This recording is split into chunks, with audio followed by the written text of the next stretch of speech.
Hi everyone, it's Tristan. This week we're going to do something a little bit different on Your Undivided Attention. We're going to air an episode of another podcast that, like us, is part of the TED Audio Collective. Now, backing up for a second, a couple weeks ago, we aired a conversation with Dylan Marron, who's creator and host of the podcast, Conversations with People Who Hate Me. And on his show, Dylan calls up people behind negative comments on the internet, and he asks them, why did you write that? In our conversation with Dylan, we played a clip from episode 2 of Conversations with People Who Hate Me. In that episode, Dylan talks with a high school student named Josh, who sent Dylan some pretty unkind messages online. So this week on Your Undivided Attention, you're going to hear the full episode, the full conversation between Dylan Marron and Josh.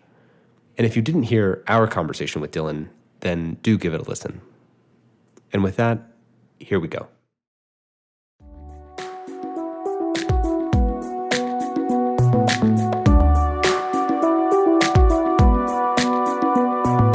Hi, I'm Dylan Marron, and this is Conversations with People Who Hate Me, an interview series where I have in-depth conversations with some of the strangers who have sent me the most hateful or negative messages online.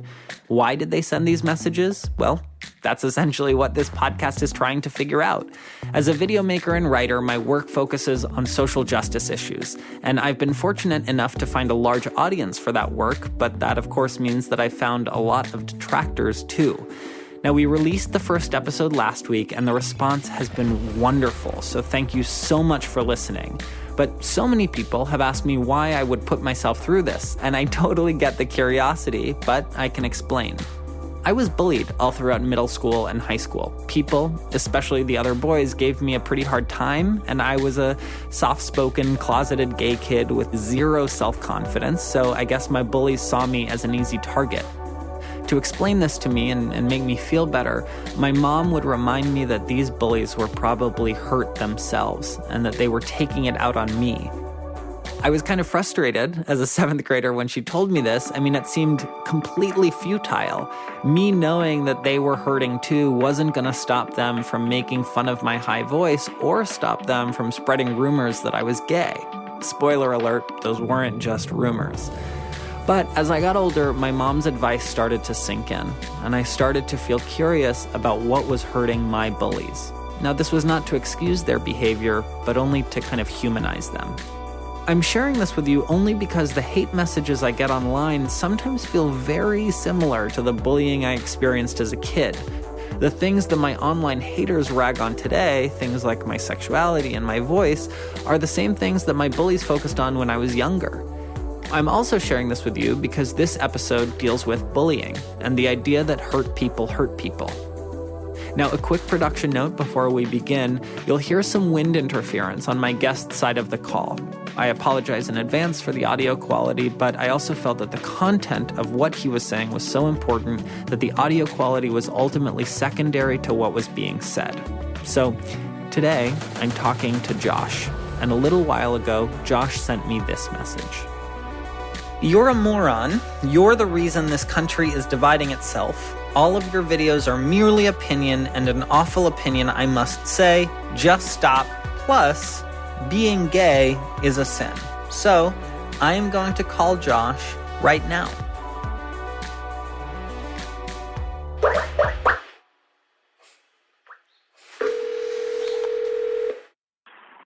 Hey, is this Josh? Hey, yeah, it is. How's your day going so far?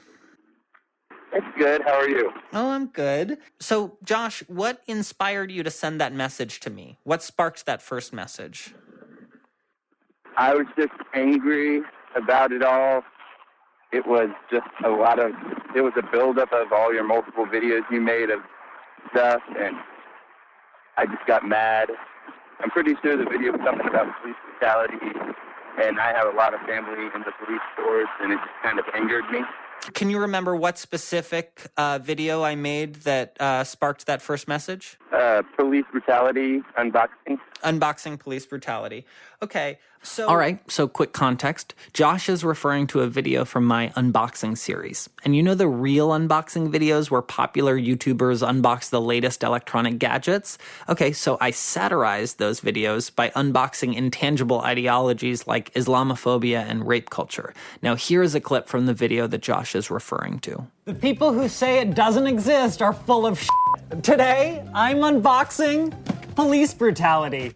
Okay, so, tell me a little about you. Well, my name is Josh. I'm 18 years old. I am currently a senior in high school, graduating in 2 weeks. Congratulations. Thank you very much. Yeah. I am going to a local junior college in my hometown, and I will be going to be an occupational therapist assistant, which is basically you get in a car accident or any accident and lose mobility of any part of your body. I will basically be there to perform everyday activities with you, as little as walking or holding something until you can, it's basically rehab until you can get the mobility back to yourself.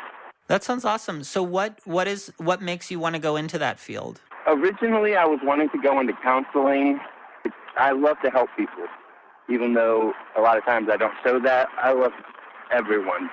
I love to help. But counseling would take a lot more time in college, a lot more money that I cannot afford myself, and neither can my family. And so I just thought it'd be a good idea to go into that. So you were telling me that you responded pretty negatively to my video against police brutality, and you said it was largely because you have a lot of police in your family. I had a ton of police officers in my family, and because of that, anytime I walk past a police officer, military person, fireman, I just stop to thank them because in my mind, every day they put their lives on the line for us. And every day they go out knowing that it could be their last. Some person could pull a gun on them. And they do it to protect us. No, and what do you think gave you that sense of respect for law enforcement? I've gotten a lot of my mind thinking, a lot of my thoughts from my parents, my family being part of law enforcement, my family being part of military, all that intertwined together. I just have a ton of respect for what they do. Do you think criticizing or talking about police brutality is a disrespect to police officers? I don't think it's a direct disrespect, but a lot of times when you see people talking about police brutality, they're encompassing the entire police force, which I think is unfair. Because like I said many times, a lot of other people, there's some bad people out there. There's some bad people that's going to be on the police force, but I can guarantee you that the majority of officers, policemen, all that are good. Sometimes they have like 1 or 2 seconds to make a decision on what they need to do, if they need to try and stop them or if they need to shoot them for protection of others. So it's a very hard place to put in unless you've done it before. Well, I agree that it is a challenging job to be a police officer, but I think as some data has shown, there's a lot of split-second decisions that is largely based on racial bias, right? A split-second decision that a police officer will make with an unarmed black person is different than a split-second decision that a police officer will make with an unarmed white person. Do you feel like you agree with that or disagree with that? That's really a tough one because all the time on the news, when it's about police brutality, it's about an African-American, a black person. You hardly ever see anything on police brutality about white people. That's because the news media wants to keep the Black Lives Matter movement ahead. So whenever there's something that happens to a black person, it's a lot larger of news than it is for a white person. So I feel like the black people, they get more media attention than the white people do just because they're black. And I would actually disagree with you on that because I think the media actually does a not good job of covering instances of police brutality. I feel like there are many more instances that we don't cover. You were saying that you feel like the media manipulates the conversation to favor Black Lives Matter. What is your take on the media right now?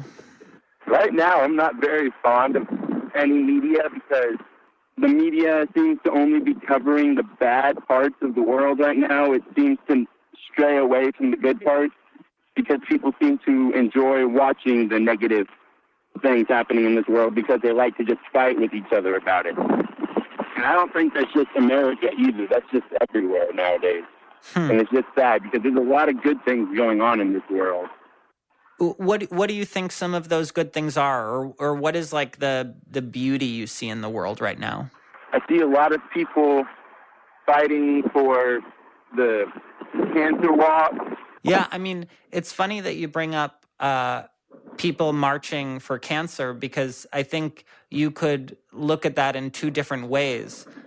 On the one hand, you could see that cancer is this awful thing that is happening in this world.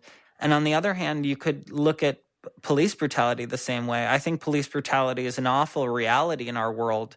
And I think something like a Black Lives Matter rally where people are joining together and expressing their opinion that enough is enough, we're not going to stand for police brutality anymore, is a beautiful show of human support to say this group of people who have been routinely marginalized in this country, their lives matter, and we are going to unite our voices and say that. Do you think something like a Black Lives Matter rally is a part of the beauty of the world?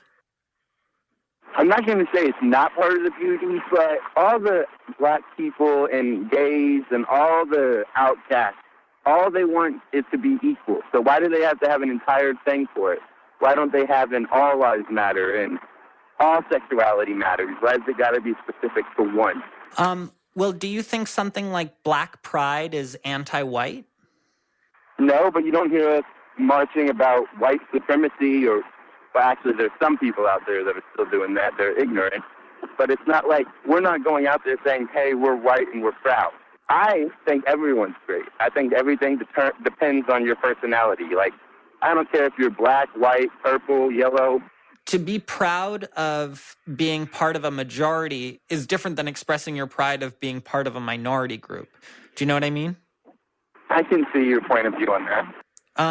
And now in terms of the gay pride parade, you know, like I feel I take part in gay pride marches. I think it's a beautiful way to come together. It's saying like in a world that in many, many ways does not encourage you to be proud of your sexual orientation or your gender identity or the way you love, you're banding together and saying, no, it is. So to me, something like a pride parade is actually a really beautiful part of this world. But you don't see it that way? No, sorry. The little spider fell from the ceiling. Oh, what a dream. Yeah, I know. I'm not saying that it's not a beautiful thing. I'm saying that I don't think we should... Like, answer me this. All gay people, transgender people, all of them, they want to be equal as us, correct? As straight people, as all of the world sees normal. Yeah. Right? I would love that. So why focus just on them? Why can't it be, take out the word gay and just have a pride parade? Everyone can be happy for who they are. Everyone can show support for who they are. Well, whether you're gay, straight, I don't know the other ones. Gay, straight, bisexual, those are sexual orientations. There we go. That's what I was looking for. Yeah. So you said in your message, you said being gay is a sin. Why do you believe that? Mainly because, like I said, it comes back to my religion. I'm not the best Christian out there. I'm working on it. I try and get to church as often as I can, and I'm trying to... I know that you can't follow God's every commandment. You're going to slip up. But I try my best to follow everything that's in the Bible. And being gay is one of the big things in the Bible about, you know, homosexuality is an abomination. Those who practice homosexuality shall not inherit the kingdom of God. That's not my words. I'm quoting the Bible. I just don't know exactly what verse. But I try my best to follow what the Bible says. And I do slip up a lot, trust me. But I try and do my best that I can. Yeah, so what in your estimation, what is a good Christian? To be honest, I don't know if there is some such thing as a good Christian. We all, even in the Bible, it says all shall fall short of the glory of God. When God created us, he created us in the image of him. And since that fateful day when Eve ate the apple in the Garden of Eden, we have been nothing. We've been nothing compared to what he is. And I think if you want to consider yourself a good Christian, it's just do whatever you can for the God. Give whatever you can to God. Pray to God. Go to church. And when you slip up, all you have to do is ask for forgiveness. But some people are just afraid of admitting that they did something wrong. I used to never think I did anything wrong. But admitting it is one of the major things in being a quote-unquote good Christian. The reason I'm bringing this up is if we are to follow the Christian doctrine and celebrate what God has created, don't you feel like a pride parade is a great way to celebrate what God has created? But see, I believe God has made everyone, like I said, and even to this day, everyone's made in his image. But the devil gets onto us and gets it. I believe being just like a police brutality going after a guy, that's a choice that person made based on whatever's in his mind. In my mind, I believe that being gay is a choice. Okay. So you think... I don't mean to offend you. No, I don't feel offended only because I know that I didn't choose this. It's helpful to just hear what you believe, even if it is in direct opposition to what I know is true for me. So just out of curiosity, why did you tack that to the end of your message? At the very end, you said that being gay is a sin. Why did you want me to hear that? Like I said, I was angry. Humans tend to type and say things out of anger that they wouldn't normally say. So I was basically, unfortunately, trying to hurt you. And it came back and bit me in the butt. So you feel like you're more right-leaning, more conservative, right? Yes, sir. I feel like I'm conservative. Josh, you said that you're about to graduate high school, right? Mm-hmm. How is high school for you? Am I allowed to use the H-E double hockey stick word? Oh, yeah, you're allowed to. It was hell. Really? And it's still hell right now, even though it's only 2 weeks left. How have the last 4 years been hell?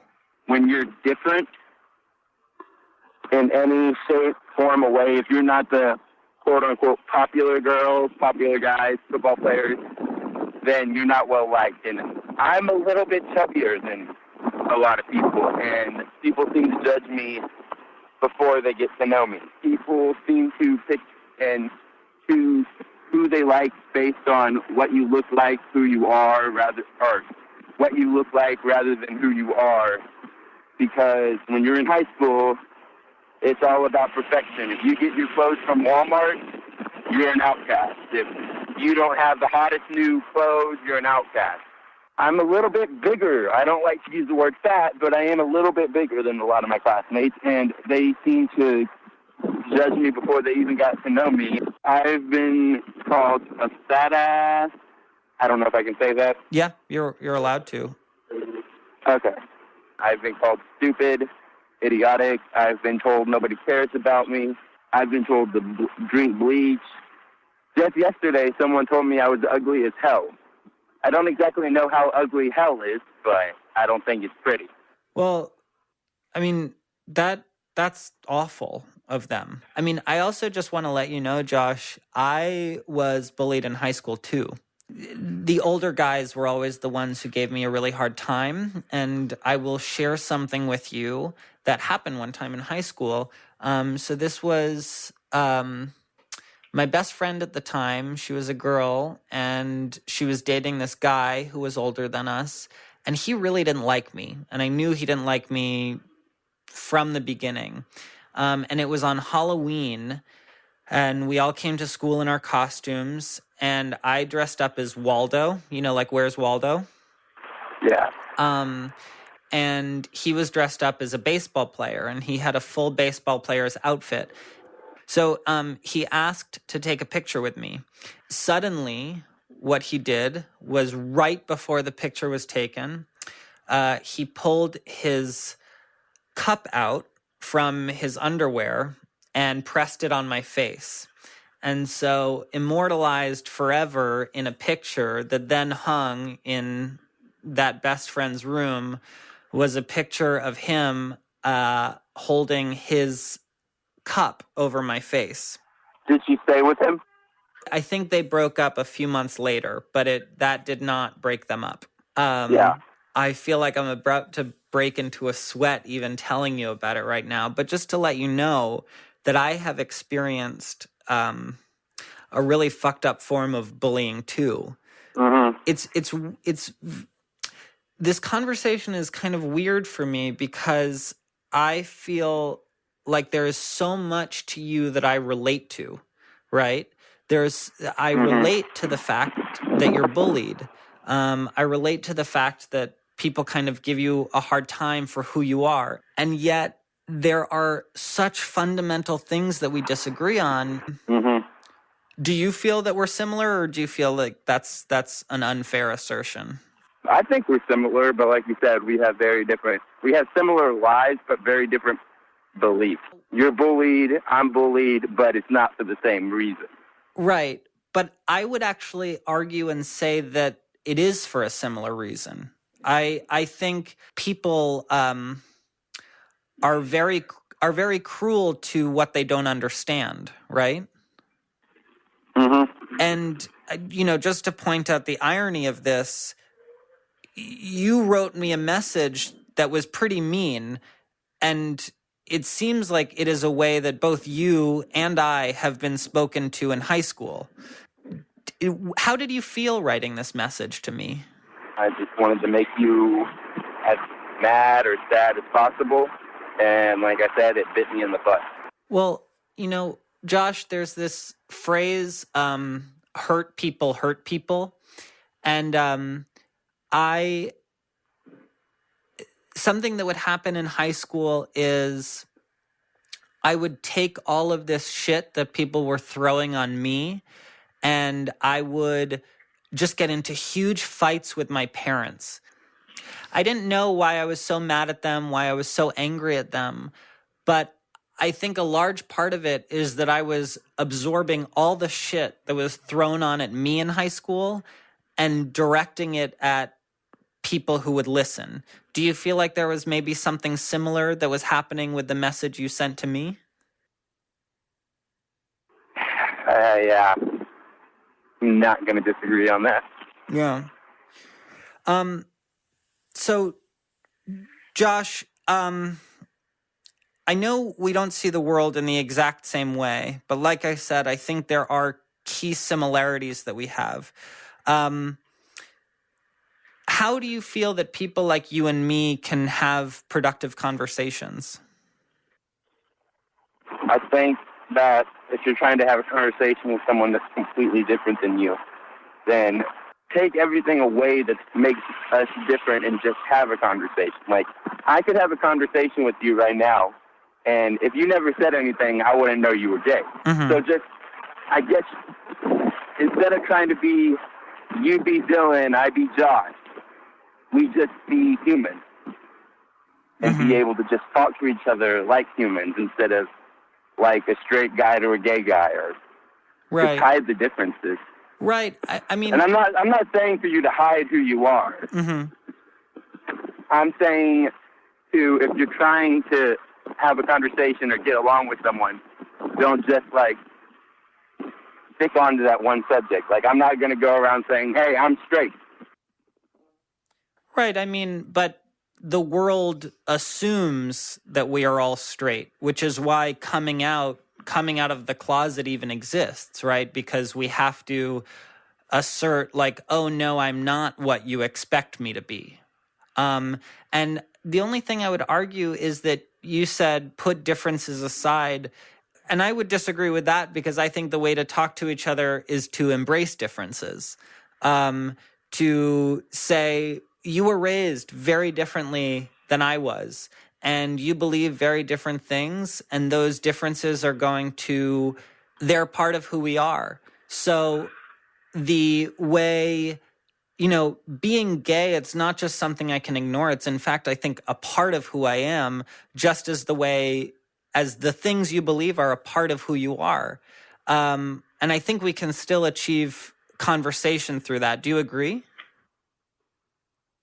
There's certain people, but there's certain people out there that are not going to be as easygoing with someone being gay or someone being different, a minority. I feel like trying to not just be the same, but trying to stay as similar as you can to each other just to get through a conversation, if that makes sense. So, Josh, do you have any questions for me? No, but I do have a comment. Yeah. Don't change based on what other people say. There are people out there who don't accept anyone who's different.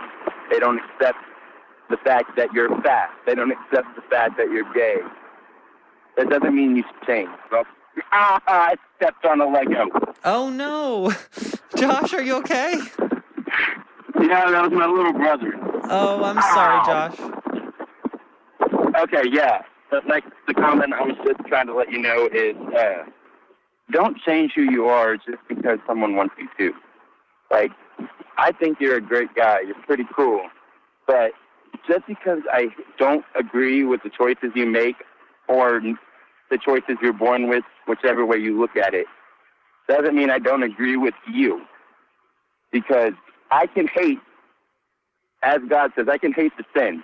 Doesn't mean I have to hate the sinner. So don't let some stupid comment like the one I made or the one I'm pretty sure a lot of people make to a lot of gay guys, different people. Just because people will not accept you because you're fat, you're different, you're a minority, you're transgender. It doesn't mean you should change. If you're not willing to be who you are, then nothing will ever change. If I'm not willing to show you who I am, nothing will change. If you're not willing to be gay, if you're not willing to be the true Dylan Marron, then nothing's going to change for you. You're just going to live in this hellhole forever. But if you don't let people get to you, if you don't change based off what people say, you'll make the world a hell of a lot better. Well, Josh, thank you for saying that. I mean, do you feel like this conversation has been productive? I think it has. I know a lot of gay guys at my school who are just like you, but they're afraid to come out. And that is what's hurting them. Because if they would just be who they are, if they don't let bigots like me keep them in the closet, this world could be hell of a lot better. It could be amazing. Well, but it's people like me, people like the bullies that bullied you, that bullied me. It's those people who are ruining this world right now, not y'all. Well, Josh, do you feel like this conversation is going to encourage you to offer them, those kids who might be in the closet or might be trying to come out of the closet, do you think that this conversation might inspire you to offer them a helping hand, even if you don't fully agree with, as you say, their sin? I can't tell you for sure what the future holds for me and my beliefs in going out there, but I can tell you it's given me a lot to think about. It's shown me a different life than it's like I was in one room and I barred myself off from the rest of the world, and now I'm out and I can see someone else's point of view. And you're saying you got that from this conversation? A lot of it, yeah. I'm going to try to see points of view from other people, not just the views that I've been taught throughout my life. It's time for me to stop listening, not stop listening, but stop taking in everything my parents believe and make my own decision. Well, cool. Well, I wish you luck on that journey. It is a difficult journey that I think many of us have gone down, and I wish you a lot of luck for it. Josh, you. it was a total pleasure talking to you today. The pleasure is all mine. Well, I hope I'll talk to you soon, okay? Yes, sir. You have a great day. All right, well, bye, Josh. It was great to talk to you. Bye. You too. Conversations with People Who Hate Me is a production of Night Vale Presents. Christy Gressman is the executive producer. Vincent Cascione is the sound engineer and mixer. Alan Rahimic is the production manager. The theme song is These Dark Times by Caged Animals. The logo was designed by Rob Wilson. And this podcast was created, produced, and hosted by me, Dylan Marron. Special thanks to Night Vale Presents Director of Marketing, Adam Cecil, our publicist, Christine Ragasa, and also Dustin Flannery McCoy, Rob Silcox, Mark Maloney, and production assistants Allison Goldberger and Emily Moeller. Thank you to all of those who gave encouragement throughout this process, and also thank you to those who warned me against doing this project. I did it anyway. And yes, thank you to those who wrote the hateful messages, comments, and posts that inspired me to turn one-way negativity into productive two-way conversations. Thank you so much for listening, and we will be back with another conversation next week. If you loved this show, tell all of your friends about it, and if you hated this show, maybe write to me. Tell me why you hated it, and who knows, maybe you'll be a guest on the show. Just remember, there is a human on the other side of the screen. We're racing through these dark times. And that was episode 2 of Conversations with People Who Hate Me, hosted by Dylan Marron. You can find more episodes at dylanmarron.com/podcast. And you can find our conversation with Dylan at humanetech.com/podcast. I'm Tristan Harris, and thank you for giving us your undivided attention.